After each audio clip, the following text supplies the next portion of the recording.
좋으신 하나님이 주시는 은혜와 평화가 사랑하는 여러분들과 또 함께 하시기를 빕니다. 오늘은 부활절 5번째 주일이면서 어린이 주일입니다. 축복을 받고 싶은 마음에 부모들은 아이의 손을 잡고 예수를 찾아왔습니다.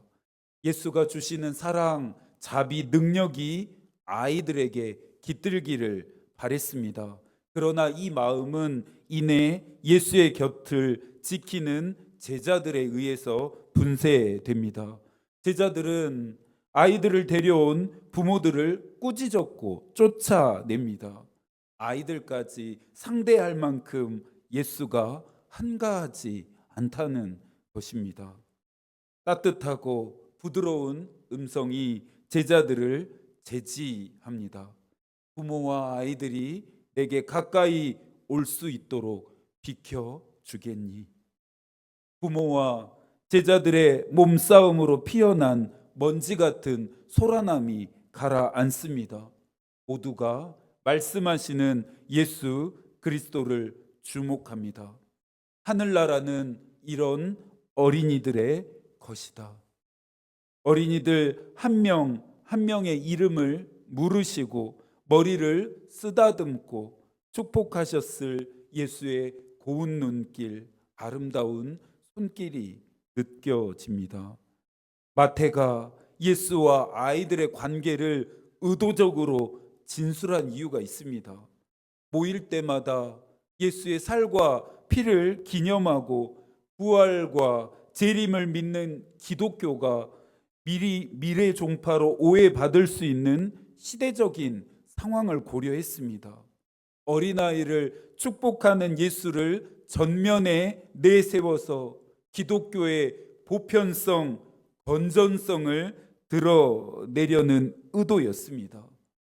중요한 것은 예수께서 아이들 앞에서 몸을 낮추셨다는 사실입니다. 세상을 바꾸는 것은 힘으로 되어지는 것이 아님을 깨닫습니다. 세상을 바꾸는 것은 힘 있는 어른들이 아니라 부드러운 마음을 가진 아이들의 웃음을 통해 해결되는 것을 보게 되기 때문입니다. 우리 교회만 해도 그렇습니다. 예나가 어른들의 강팍한 마음을 헤집어 놓고 꼿꼿했던 몸을 낮추게 하는 것을 보면서 하나님의 나라는 높은 데 있지 않고 낮은 데 있음을 깨닫습니다. 아이들의 머리를 쓰다듬는 것은 기도이다. 제가 좋아하는 목사님의 말인데요. 오늘 만나는 아이들의 머리를 쓰다듬어 주십시오. 밝은 마음, 맑은 정신을 잃어버리지 않는 존재로 자라가기를 축복해 주십시오. 오늘의 이야기는 질문으로부터 시작해야겠습니다. 무자비한 폭력으로 죽임 당할 것을 알았다면 스데반은 끝까지 집사의 직임을 다 했을까요? 교회와 복음을 위한 일을 계속 했을까요? 여러분은 일의 결과가 실패임을 미리 안다면 그 일을 계속 하시겠습니까? 바보가 아닌 이상 실패할 일을 시도하지 않을 것입니다. 외부 모임에 참석하다 보면 교회 설립에 대한 이야기를 할 때가 있습니다. 듣는 분들은 하나같이 짠한 마음으로 힘든 결정을 하고 어려운 과정을 지나옴을 위로하고 격려합니다.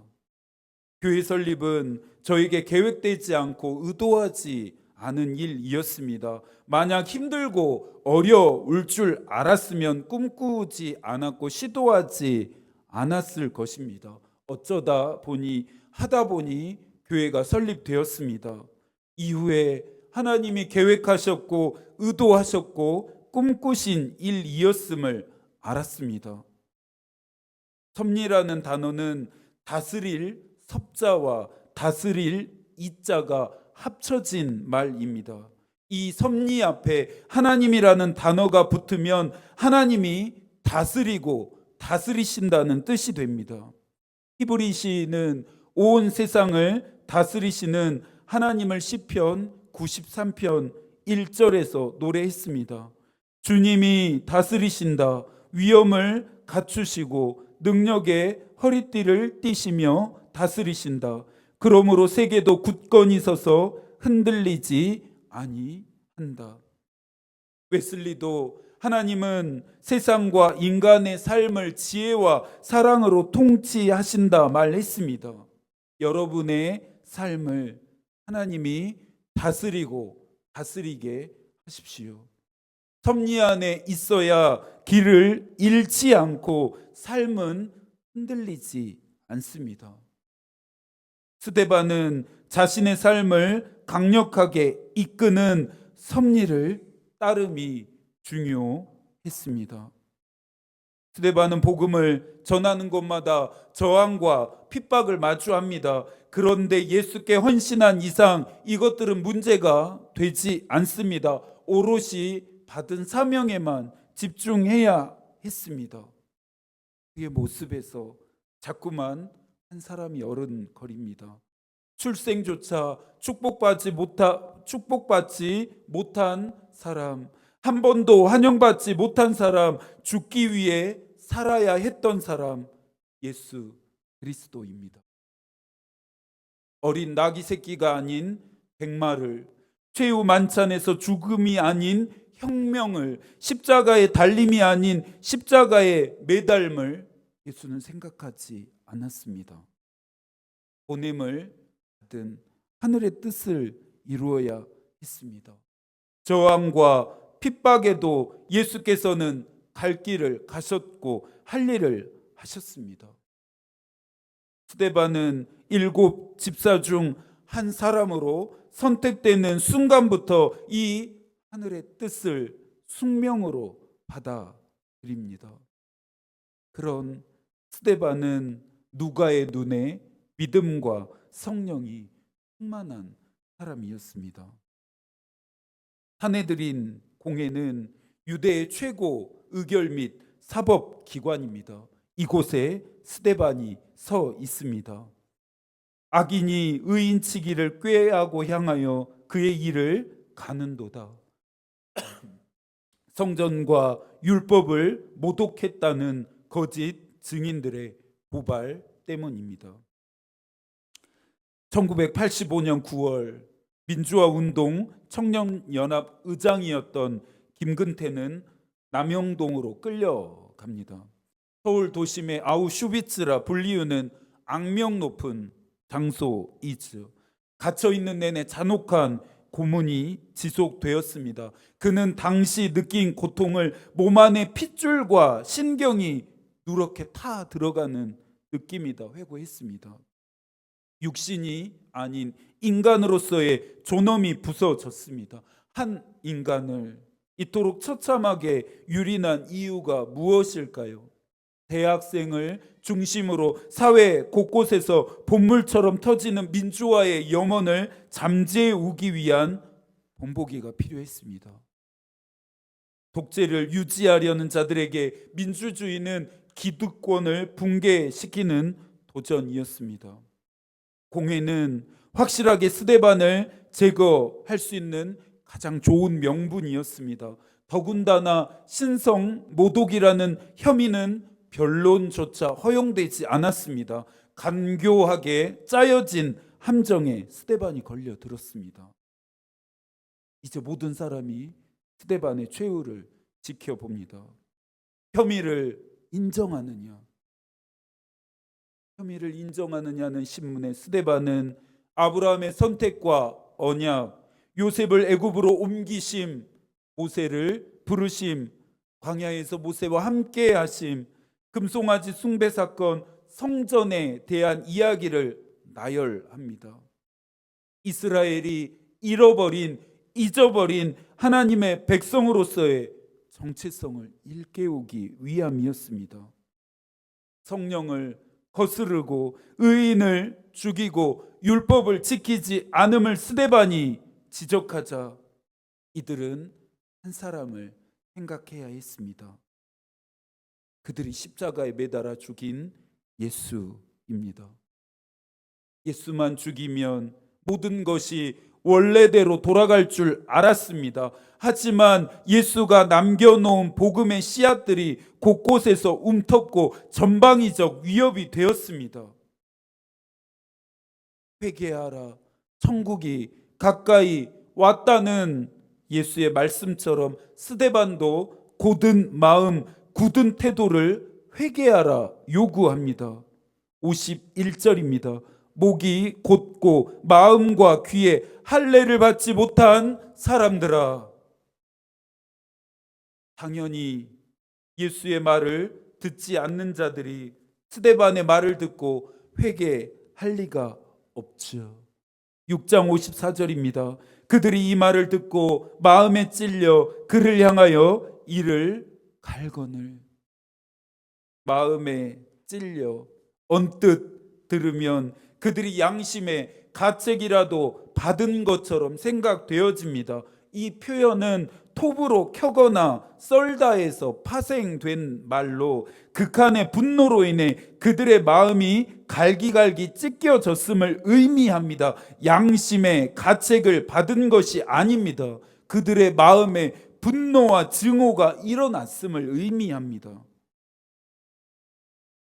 반면 이들과 다른 스데반의 모습은 놀랍습니다. 55절입니다. 스데반이 성령 충만하여 하늘을 우러러 주목하여 하나님의 영광과 및 예수께서 하나님 우편에 서신 것을 보고, 대부분의 성서 본문은 승천하신 예수가 하나님의 오른쪽에 앉아 계심으로 묘사합니다. 주 예수께서 하늘에 올리우사 하나님 우편에 앉으시니라. 높은 곳에 계신 지극히 크신 이의 우편에 앉으셨느니라. 그는 하늘에 오르사 하나님 우편에 계시니. 그런데 스데반은 서 계신 예수 그리스도를 보았습니다. 여러 가지의 해석이 존재하지만 그분의 일어나심은 앞으로 스데반이 당하게 될 일과 연관이 있습니다. 스데반은 예수를 보는 사람인 동시에 예수를 보게 하는 사람이었습니다. 그리스도인은 예수를 보는 사람입니다. 예수는 예배당에서만 보는 것이 아니죠. 바울이 말한 것처럼 창조된 모든 것들은 예수를 보게 하는 통로입니다. 내가 있는 모든 곳에는 그분도 존재합니다. 탐욕에 눈이 멀어버린 자들에게 예수는 발견되지 않습니다. 죄악으로 충혈된 눈을 가진 자들은 예수를 볼 수 없습니다. 예수께서 말씀하십니다. 마음이 청결한 자는 복이 있나니 그들이 하나님을 볼 것입니다. 어린 아이들과 같은 깨끗하고 정결하고 맑은 눈으로만 예수 그리스도를 볼 수 있습니다. 예수는 일상에서 예수의 흔적을 발견한 자들을 통해서 증거됩니다. 성령 충만은 신비적이고 초월적인 존재로 거듭남이 아닙니다. 어린 아이와 같이 자신을 비우고 낮아져서 아름답고 진실한 삶을 살게 합니다. 언제나 어디서나 그리스도인. 오래전 예배를 드리기 위해 방문한 서울의 한 교회의 표어였습니다. 이 말이 저에겐 그렇게 살아야 한다는 천명으로 들렸습니다. 사람들은 화려하고 거대한 것들 앞에서는 고개를 쳐듭니다. 그러나 작고 아름답게 핀 꽃에겐 몸을 줍니다. 예수를 보고 또 보게 하는 자들의 삶의 모습입니다. 하나님과 예수 그리스도를 보았다는 스데반의 말에 공회에 모인 자들은 큰 소리를 지르며 귀를 막고 발광했습니다. 스데반의 유죄가 확정되는 순간입니다. 스데반은 성 밖으로 끌려 나갔고 숨이 끊어질 때까지 돌에 맞습니다. 율법의 규정대로 처리한 것이지만 이것은 광기 어린 폭력이었습니다. 스데반이 보았던 예수가 죽임당하는 스데반을 바라봅니다. 그를 위해서 보좌에서 일어나기까지 합니다. 스데반의 이 마지막 모습은 예수 그리스도의 십자가와 많이 닮았습니다. 이렇게 될 줄 알았어도 이보다 더한 죽음이었다 할지라도 스데반은 사명의 길을 갔을 것입니다. 오늘 현장에는 우리가 만나야 할 사람이 한 명 더 있습니다. 예수 외에 서 있는 사람이 한 사람 더 있습니다. 스데반의 사명은 이제 이 청년에게로 옮기워지는데요. 예수 그리스도를 핍박하는 일에 앞장선 사람, 스데반을 공회에 회부하는 일에 앞장선 사람 사울입니다. 하나님의 섭리라는 무대의 주인공이 교체됩니다. 예수의 사명, 스데반의 사명은 이제 사울인 바울의 사명이 됩니다. 내가 달려갈 길과 주 예수께 받은 사명 곧 하나님의 은혜의 복음을 증언하는 일을 마치려 하면은 나의 생명조차 조금 더 귀한 것으로 여기지 아니노라. 저는 예수를 보지 못하고 보지도 해야 하는 사람입니다. 설교를 준비하면서 남은 일생을 예수처럼 스데반처럼 바울처럼 살 수 있을까? 그들이 당한 일이 나의 일이 된다 할지라도 끝까지 사명의 길을 갈 수 있을까? 질문하고 또 질문입니다. 자신 있게 대답 못했습니다. 예수를 가장 귀한 것으로 삼아야 함을 가르치면서 정작 내 삶에서 예수는 구석으로 밀려나 있습니다. 예수보다 우선하는 것들로 내 삶이 빼곡하게 채워져 있습니다. 사명을 다하는 삶이 내 힘과 노력으로 되지 않음을 압니다. 그래서 성령 충만을 위해 오늘도 기도. 죽는 순간 스데반이 남긴 것은 기도였습니다. 죽는 순간까지 스데반이 했던 것도 기도입니다. 이 기도는 예수의 기도이기도 합니다. 주 예수여 내 영혼을 드시옵소서. 썩어질 땅의 것을 구하는 우리의 저속함과는 다른 위대한 기도입니다. 사람들은 스데반을 환영하지 않았지만 예수는 스데반을 인정합니다. 누구든지 사람 앞에서 나를 시인하면 나도 하늘에 계신 아버지 앞에서 그를 시인할 것이요. 스데반의 기도는 응답됩니다. 주여 이 죄를 그들에게 돌리지 마옵소서. 용서만큼 철저한 복수는 없다. 미국의 작가인 헨리 휠러쇼의 말입니다. 스데반을 죽인 자들은 승리자가 아닌 패배자입니다. 예수가 그랬듯이 스데반도 그들을 용서합니다. 분노가 아닌 자비를 선택했습니다. 스데반이 이겼습니다. 질문으로 시작한 오늘의 설교를 또 다른 질문으로 맞춰야겠습니다. 나는 예수를 보고 있는가? 그리고 보게 하고 있는가? 돌에 맞아 죽는 순간까지 스데반은 예수를 보았습니다. 돌을 던진 사람들은 스데반을 통해 예수를 보게 됩니다. 여러분은 무엇을 보고 살고 계신가요?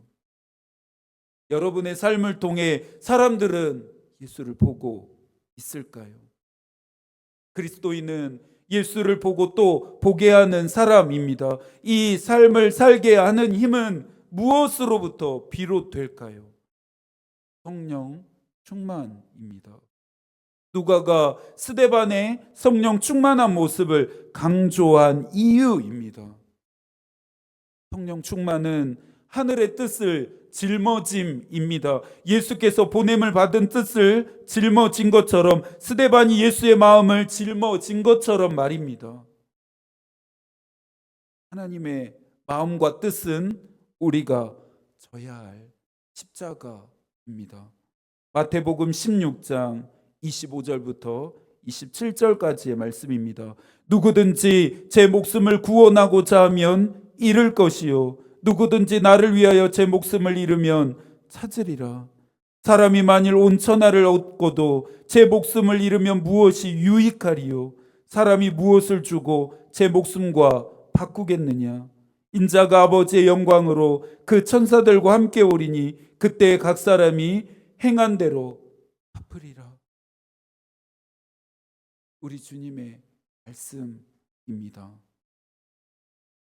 십자가가 세상과 인간을 사랑하시는 하나님을 보게 했듯이 우리의 삶이 세상과 인간을 구원하시는 예수를 보게 하는 삶이 되길 소망합니다. 이 한 주간도 하나님이 여러분과 함께 하시길 기도하겠습니다. 하나님의 마음이 우리의 기도가 되고 하나님의 뜻이 우리의 길이 되기를 빕니다. 아멘.